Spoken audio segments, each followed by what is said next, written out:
Noninkables. Hello, welcome to Noninkables. I'm not sure what order I'm going to be publishing my videos in. I basically recorded a video already of the haul from Gen Con, and this will be more talking about like the rest of the week. So I did post that video that was like a day one recap where I had my little awkward encounter, and then we basically have day 2, day 3, and day 4 to talk about. So a lot to go over. The recording location is different from usual because my usual location is a little bit of a mess. I feel like we're not going to any more set champs this set and just waiting on cards for rotation. So the cards we got at Gen Con are mostly organized already. But right now I'm kind of hyper focused on doing like foiling the play mats. And so it's a little bit of a mess because of that.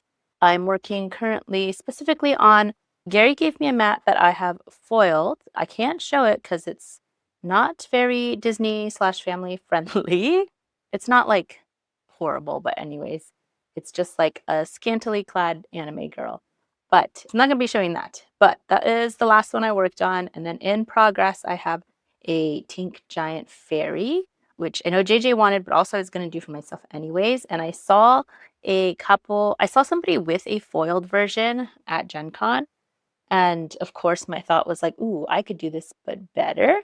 And then I'm also working on Rapunzel and How Far I'll Go and Winnie the Pooh. And I'm realizing that like my version of foiling mats is maybe different from like Matify and also different from the person in Sacramento who does them, because I basically want to foil out all the little details of it and foil the things I want to bring attention to. I don't know how to explain it. So like, for example, Tyler had won the How Far I'll Go mats, and his mat is like all of the water on one side is like a foil that's like a little bit see-through, which is kind of cool.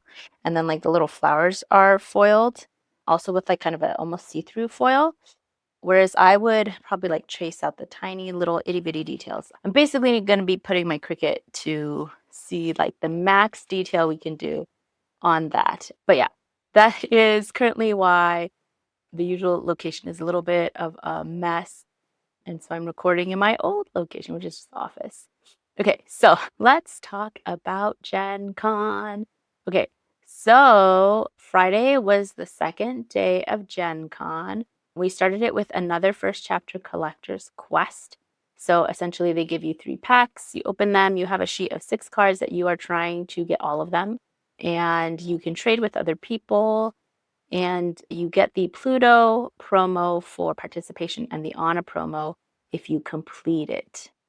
And then we originally were scheduled to do swing and salsa that day. And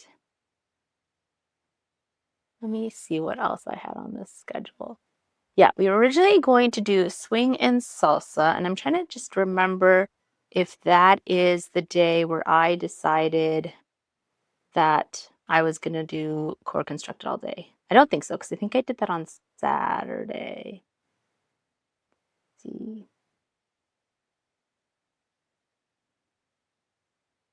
Okay, nope. Okay, so Friday, okay. Let me figure out where it is in here. So it sucks that in Play Hub you can't see what stuff you signed up for. I feel like that makes it difficult. Field, okay. Yeah, I think Friday was the day when I still really wanted to get a mat. And so I was doing like playing in things and then dropping things basically to try to get a mat. So Friday, I think in the morning time, we just went shopping.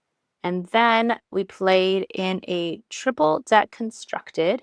So first person I played was Evan, who is a student of DKP, but apparently because Brian played him later, he's also a student of Habibi and Guy, I want to say. He has a lot of coaches, which is that him though? Yeah, it has to be.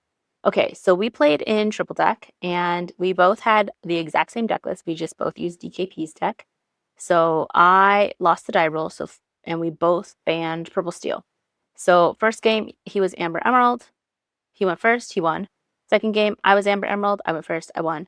Next game was basically red, blue mirror. And in that game, I did end up winning 20-12. And so that was fine. And then in round 2, if you follow my Instagram, you would have seen this. I matched into DKP, which was terrifying. And then he was like, "Oh, can I see your decks?" Because I didn't have the deck list written out because I forgot about that part. So he was like, "Oh, can I look through your decks?" And I was like, "It's literally your decks." He was like, "Really?" I was like, "Yeah, I didn't change any cards." I was like, "The only thing is my red blue has Brawl instead of Goofy, I guess. And I'm only running one Hideaway." And so we both banned Purple Steel. And first game, he was on the play. I played Amber Emerald. He won. Second game, I was on the play. He was like, "If you have 3/1 drops in your opening hand, let's just move on to the third game," which I did. So we moved on to the third game. Third game was a red blue mirror, which already terrifying because I'm playing his deck against him, and he's like the best at this deck, I would say, and he's the world champion. And then luck would have it, I was on the draw, so I was like, not great, but maybe I won't die that quickly. And then I had no popsicles for probably like 10, 11 turns, and he had in his opening hand like Sail, Popsicle, How Far I'll Go. He ended up having like 3 popsicles and 3 tomatoas. So really, obviously he won, but like very quickly because I had no popsicles. So after that, I dropped, and then I signed up for the starter deck Chaos. I ended up getting the blue steel first chapter starter deck, which has like grab your swords, and I ended up pulling a whole new world in my booster pack. And then we could also add in one Reign of Jafar pack. So basically for starter deck Chaos, everybody gets a random starter deck. And then you can add in the cards from the booster pack that's in your starter deck, plus the one like Jafar participation pack. My opponent got the Amber Amethyst first chapter starter deck, which I would argue is probably the best starter deck to get. So that starter deck comes with 3 friends on the other side. And in any sort of like sealed type environment, having card draw is amazing. And then he managed to pull another friends on the other side in his little booster pack. So he had 4 friends on the other side. And did he see them every single game? Yes. We played 2 games. I was on the draw first and then on the play, and he won both games. And he had like an insane pull. In his Reign of Jafar deck, he had Yelena, which gives you +3 or +2 challenger when you play her to some other character. He had Vanellope, which is the 3/1 evasive. He had Louis, which is the 4/3 comes in exerted crocodile. He had Pua, which when banished, I think you draw a card. He also had Goofy, the legendary, which heals and you gain lore. And he also had Stitch Alien Troublemaker, which I think when other characters are banished, you draw a card. It just seemed like he had like the best possible draws. And there was a lot of chatter, I would say, in general, about sealed and starter deck chaos at Gen Con because it seemed like a lot of people had very stacked decks to the point where I think in one of the sealeds that Brian played in, somebody reported somebody else for like cheating, basically. And then the judge took that person away and that person never came back. So I think a lot of us who, like locals who went to the starter deck and sealed, felt like somehow our opponents had such good pulls that shouldn't be like statistically possible. But yeah, so that was my first round. I lost. My second round, let's see. I played against Brittany, and let's see, first game I was on the play, I lost. Second game I was on the play, and I won. Third game I was on the draw, and it looks like she played pull the lever and then wrong lever, and then had that green Rapunzel. And so I lost, and then I dropped. And then in the next one, I played in a sealed. Let's see. I think I played in a sealed Reign of Jafar. Yeah. And it was 8 p.m., so pretty late. And in the first game I played against Nick, I was on the draw. I did end up managing to win, but it was close. So it was like he got a bunch of lore, and then it was like 6-10, and then it was 10-17, and then I controlled and got to 22. Second round, I was on the draw, and I did end up winning that one as well, although it was close again. And then after that, I played against Evan. I think this same I want to say this is the same Evan I played in Triple Deck Constructed. First game I was on the play and I won. Second game I was on the draw and I lost. Third game I was on the play and I won. And then that doesn't seem right. Oh, but I think, because I only have 2 rounds on here, so I'm wondering what happened to my. Oh, no. These were, I don't know. Oh, and then my third game. Oh, no. Okay, I was wrong. So for the starter deck chaos, I played 1 round and then I dropped after that. The game against Brittany, which was my 3rd round in sealed, was where I was on the play and I lost. I was on the play and then I won, and I was on the draw and I lost, and it was because of pull the lever, wrong lever, and then Rapunzel. I drew a big ol' arrow, I forgot. So didn't get a mat. That one though, Brian had like a crazy last game. So he had it was like several turns. They went to turns, and it was like several turns where he made some very key decisions that I don't know if I would have seen. So there was one turn he had Brutus the Crocodile, which you can exert to move damage. And then his crocodile, Brutus, had been given Reckless by a opposing Louis, so was supposed to challenge and would have vanished. But he played Madame Medusa, which lets you put damage on a character when she's played, I think, to like return a character to their hand, which he did. And then because Brutus now had damage, he could exert to move that damage instead of attack challenging. And then in the next turn, I think he also had that Cricky, the red one, where it's like if you have 2 or more exerted characters, this character quests for 3 or for 2 more or whatever. And he only had Cricky plus Brutus. And then Brian ended up playing in a Louis who comes in exerted, so then Cricky could quest for more. And then I think they were at like turn 4 and his opponent was able to quest 8. And then Brian, based on his board, could also only get to 8. And so because it's like a sudden death situation where someone has to win, whoever gets the next lore wins. Like at the next lore change, whoever has higher lore wins, basically. And luckily, or I guess very smartly, Brian had kept a Gloid orange boar, which is like this red racer. When you play her, your opponent loses a lore. And so they were both at 8 lore, and he was able to play that, and then his opponent went down a lore, and he won because of that. So it was like very exciting and cinematic, and Brian won a mat. And so that was the end of our Friday. And then on Saturday, originally I was scheduled to play in like the starter deck chaos, and then we were going to play like some other games. And then I decided that instead of that, I was going to cancel everything and just sign up for Core Constructed all day. My thinking was that I needed, because we're going to Milwaukee and we're going to Denver, and I feel like my weakness is that I get very tired by round 5 usually, and my brain turns off. I needed to practice to work on my stamina. So and it was really funny because people were like, oh, what are you playing today? I'm like, oh, I'm playing Core Constructeds all day. It is my workout. I am trying to build up stamina so that when I go to DLC, I don't get tired and start making dumb decisions starting round 5 and then take myself out of the running to make day 2. So I played in Core Constructeds all day. And I feel like all day I ran into weird decks. So the first Core Constructed, I played my first round against Ali, who was playing red-green. And it was like a Robin Hood sharpshooter actions red-green, which reminded me of what I played for Battle of the Bay. I initially assumed it was that red-green that recently won with like Undermine and stuff. It was not that. It was sharpshooter.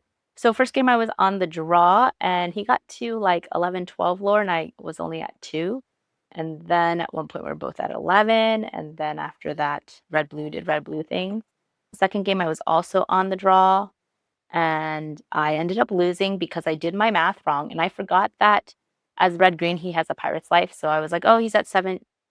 I think he was at like 17. I was like, oh, I should be fine, because the score was 2-17, and then I was basically just holding him at 17, and I got all the way up to 14, and I think I could have played my options were like Tamatoa or Pirate's Life, and I should have just played Pirate's Life to get him back down, but I forgot that he would I was like, there's not enough damage for Go-Go to go off. He doesn't have enough things to quest. I should be fine. I forgot that he also has Pirate's Life. And then in the third game, I was on the play and ended up winning. That one was not super hard. The next round, I played against Cody, who was playing blue-green, Clarabelle Venture Will type deck. Luckily, I have experience with this playing against James, aka Sage Mode. So I was like, okay, I can't draw too many cards because then his Clarabelle will get value. And I also can't draw too many cards because then he's going to bend to your will me. I'm going to have no cards. So I think because I understood that matchup more, I ended up winning both times on the draw. So it was fine. My last game, I played against Purple Steel and I lost. So first game, I was on the play. And let's see, I had no turn 2 ramp. So that was rough. I was only able to get to 8 lore. Second game, I was on the play again. I was able to win. Third game, I was on the draw, and I lost because I had 0 popsicles the entire game. So that was my first core constructed, and then I had like an hour off, and then I did my second core constructed. First game, I played against yellow-green, aggro. I got caught unaware by a Go-Go. Go-Go ended up getting 4 lore, and then I just couldn't do anything with the rest of their board. I did end up getting to like 14 lore before they won, which is not horrible. And then second game I was on the play, and I won 20-13. Third game I was on the draw, and it was like not good. It was a yellow-green with, I was running like the Prince, that's bodyguard. I was running like the 0-4 Nala, Little John, so like some pretty hefty willpower things. So I lost the first game, but the previous day I would have totally dropped and signed up for something else. But I was like, no, I'm going to keep playing. I need to learn how to play after losing. And this is how I will do better at DLC. So next round, I played against Jeff, who was playing Red Steel. And I think I was on the draw both times. I did end up winning. I think part of it was he wasn't piloting the deck well, like not a great pilot, and also because he was playing Red Steel. So it was the deck with the Tinkerbell that lets the new Tinkerbell. She's evasive, and if you have a 5 strength or more character, you can exert that character to gain 2 lore. So it was built around that. But there were many turns where he didn't quest with Tinkerbell, even though she has evasive, and I think all I had on the field was a Tipo. So I'm unsure why that happened. And then there was also part of one of the games where I had a Maui Shark on board, and he played 2 more Flynn Riders, which I was like, why are you doing that? Your Flynn Riders aren't going to get any value. I have maps on board. You should play your Namari. What's happening? So that one I won, and he was very upset the entire game because I think his round 1 he had also played against a red-blue, and I think it was probably against Steven, who I played later in a constructed, and he was like, oh, I think we played the same person. And so I think he was upset that his deck was not doing the thing it wanted to do, and also like red-blue's not a great matchup, I guess. And then in my last round of that core constructed, I played against another yellow-green, and I was on the play first game and on the draw second game, but ended up winning. But it was also against like a little kid named Malcolm. So first game was really, really close. It was like 17-19. And then second game, he bricked so hard. He said his opening hand had 2 Chernobovs. And so I think also like he would quest when I had a Maui Shark out. So then I was able to get back like Brawl a couple times and be prep. So ended up going 2-1 in that core. And then the last core of the day was the craziest because first game, so this is the one I played against Steven, who I don't know where I met him. I think maybe in Seattle, but he was playing Tyler's list from Dallas, but he normally doesn't play red blue. So going in, he was already like, oh my gosh, I'm playing your opponent, your teammate's list against you.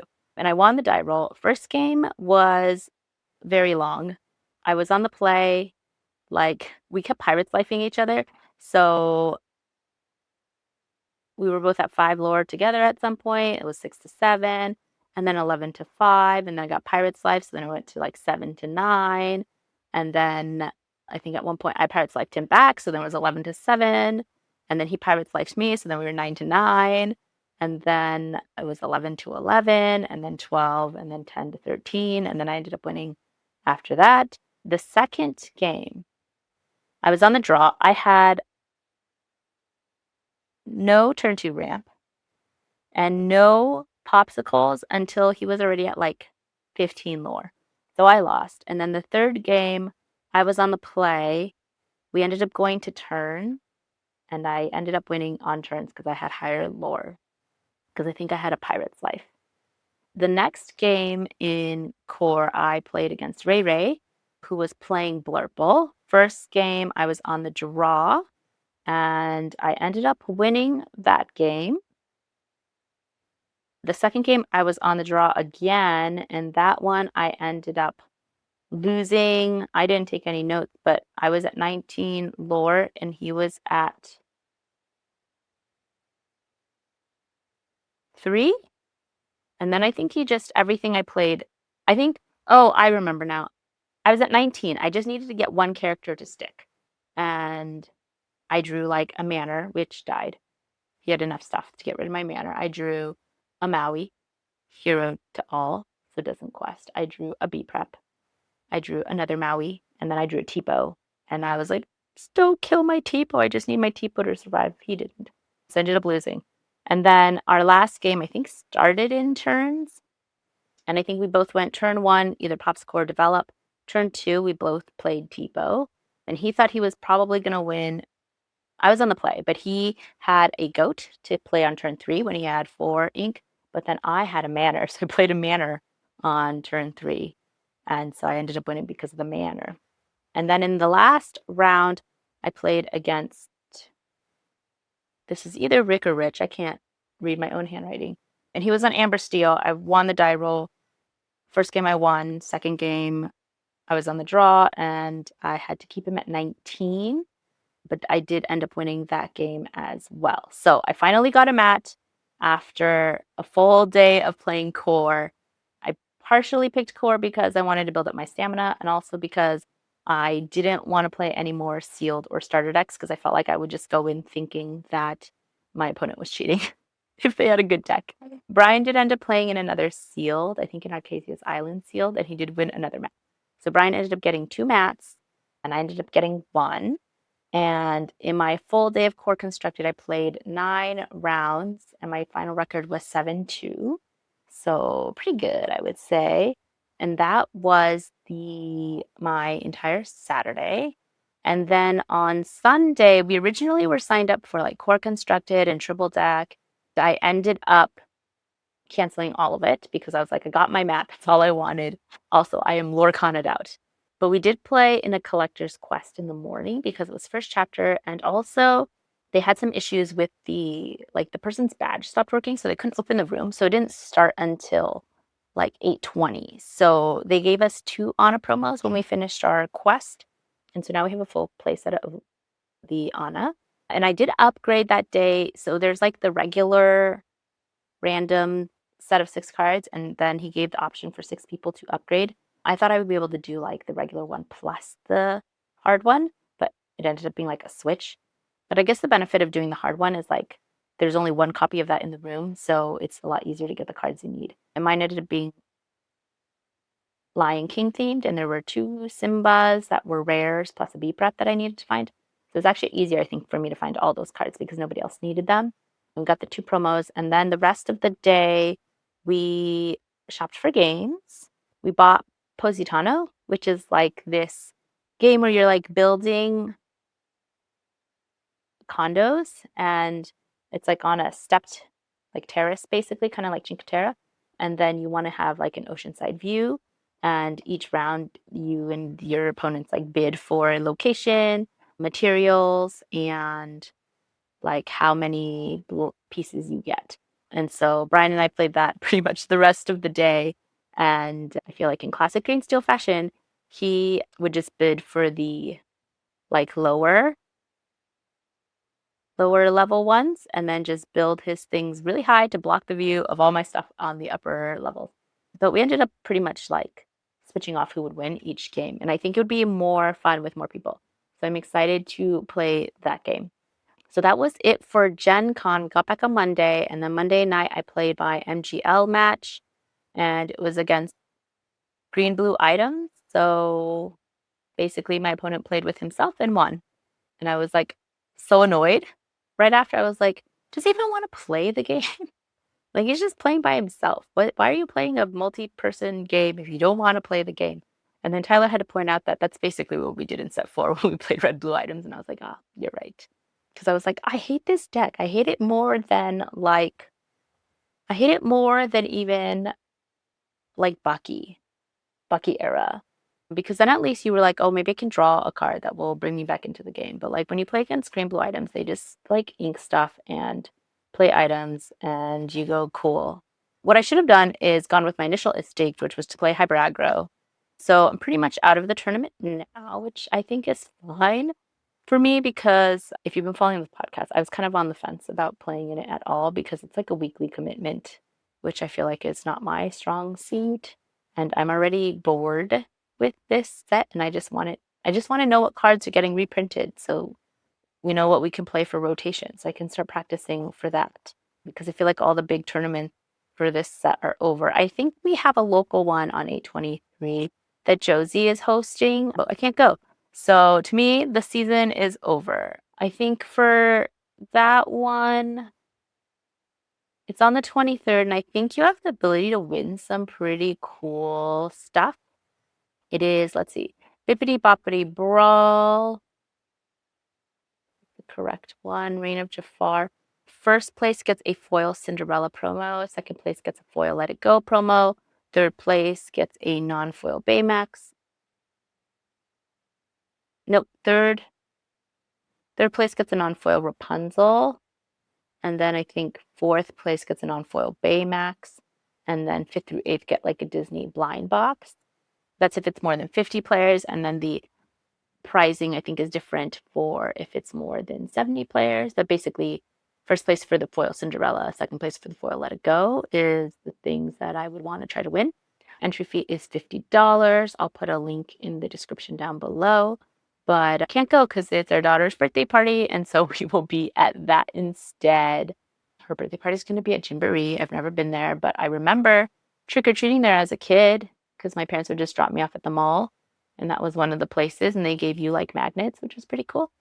So I think probably no more like competitive play for us. We're not going to any set champs this weekend, and I will probably just be foiling mats all week long. Foiling mats, designing foiling mats, blah, blah, blah, all that stuff. So that is it for me. I think overall thoughts about Gen Con. It seemed more sweaty this time, the Lorcana scene. Like people were more upset when they lost, and also like people sealed and starter deck seemed a little insane to be like random. I don't know. Not accusing anybody. I'm just saying it seemed a little rigged. Because even when I lost and I was like in the loser pool, like people's decks were still quite good. I don't know. And what else? Found was cool, but I do like Lorcana better. I think the thing I like about Lorcana is that your cards in your deck are like all purpose, whereas like I think in Riftbound and other games, you have like a separate thing for your resources, aka like your ink. Usually you have like some sort of like commander or hero character that's like separate from your deck. And I like that in Lorcana, everything comes from the same pool. And so then it makes the game more complex. Like what you ink becomes more complex and that kind of stuff. And also, I have no nostalgic feelings towards any of the Riftbound characters because I never played League. And all I know about League is what I've seen on TikTok and the documentary I watched about Faker. That's it. So I think like when I play characters, they're just cards to me. I don't like, whereas like when I play Lorcana, I'm like, oh, I'm playing Pooh Bear or it's Cinderella, but she's a knight, you know, it's like more exciting and cute to me. So yeah. Ooh, oh, obsession. So finally, over my epic obsession, now it's moved on to K-pop Demon Hunters. So maybe I should find a playmat with K-pop Demon Hunters. And I did ask Brian, I was like, oh, which of these characters do you think is most like me? And I really want to be Amira. That's who I aspired to be. But as Brian pointed out, I'm kind of a Zoe.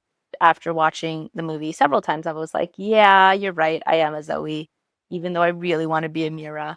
So yeah, that's my new obsession. Oh, they did announce one. Okay, they announced the Enchanted Hades today, which I'm very, or not the Enchanted, the Epic Hades, which I'm very excited about because I love that card and it looks awesome. And Hades is one of my all-time most favorite characters in Disney.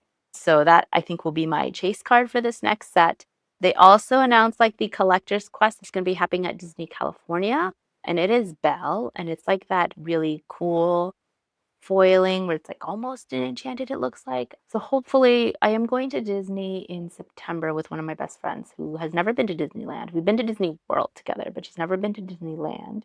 So hopefully they'll still have it there when we go in September, and I can have her help me farm bells.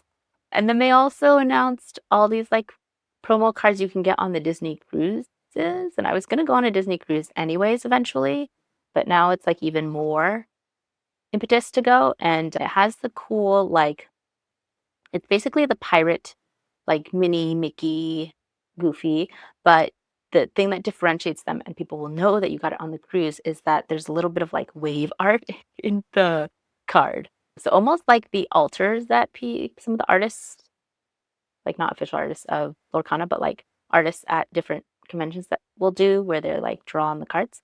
It's like that, where like around the symbol there's like waves and like coming in from the side and stuff. So that's pretty cool. Definitely want to try to do that. As I do more mats that I can actually show, I will show you the mats. And what else? Oh, if you're local and you want a mat, DM me on Discord. I feel like I should maybe specify now. When you ask me to do a mat for you, just let me know if you want like full max Q art or if you just want some foiling on your mat, because I feel like those are two very different things. And if left unchecked, I will go full Q insane foil. Like, for example, okay, so for example, I should probably clarify. So, for example, like I got a request for a Ursula set chant mat, right? And I went a little crazy. And my first design for it includes like 8 colors because there's like the glowy eyes of the eels is a color, right? With her crown, I think should be one color. And then there's like some gold on her trident that I think should be a different color. That's a different color. And then also like there's like smoke coming off of her crown that is a different color to me than necessarily the glowy eyes. And then there's also like some white highlights that I would want to put on, just like lighting things. And then all the like, not tentacles, like what's the word? The kelp, the seaweed is like to me a lighter pink than the smoke or the glowy eel, that kind of stuff. So that'd be a different color. And then there's also the ink casters from the different characters. There's an orange one, there's a pink one, there's a green one. So that's obviously a different color. And so I think I went a little crazy on that initial design, and maybe I need to tone it down for when I'm not making myself my own mat. Same thing for like Giant Tinc, which is one of the ones I'm working on. So obviously to me, like all of the water should be, like all the white water should be foiled, but also like one thing that annoys me, I think annoy isn't the right word, but stood out to me is that there are big old black parts on the Giant Tinc mat of the leaves that are close to your point of view, and so they're black, right? So I would do those in like a very dark green, almost matte foil. And then I would also foil her wings, which would be like a different color from the water, and then also highlights on her outfit, which would be a different color from the leaves, and also from the wings. And then I would probably also foil out some of her boots, maybe a little bit, and then the birds would be like a different color from the water to make them stand out. And like one of the mats I saw did foil the stripes on the ship, and I'm undecided if I would foil that because I would want all of the attention to be on Tinc and the water. And so if I did that foiling, I probably would make it like a matter color, less foily, less holographic. And then like the Rapunzel Gifted Artist mat I saw online on Mattify, and they did basically the parts on the pillars that are like glowing. They did those in like a foil. But if you look at the actual picture, like the leaves, they're brighter on the outside. So it's like just a outline that is bright. And in the version that you can buy on Mattify, although they might be sold out, it's like the whole thing. So I would just do the outline. But I think this might also be putting my Cricut to the test. And I don't know if my Cricut can cut that neat of or that high of detail, but we'll find out. So yeah, those are my matte ideas. I'm so excited to be working on this. A little reprieve from grinding. So yeah, that is it for this podcast. As always, keep shuffling. Hopefully you don't end up with a whole handful of non-inkables. Everybody go to Gen Con next year so we can have a big old crew. It's so fun. And you definitely get your return on investment from going to Gen Con just by getting promos. If you could just go get promos, sell promos, you will make your own money back. But also you'll have lots of fun and didn't get sick this year, unlike last year where we got COVID. So yay. Okay, that is it. All right, bye.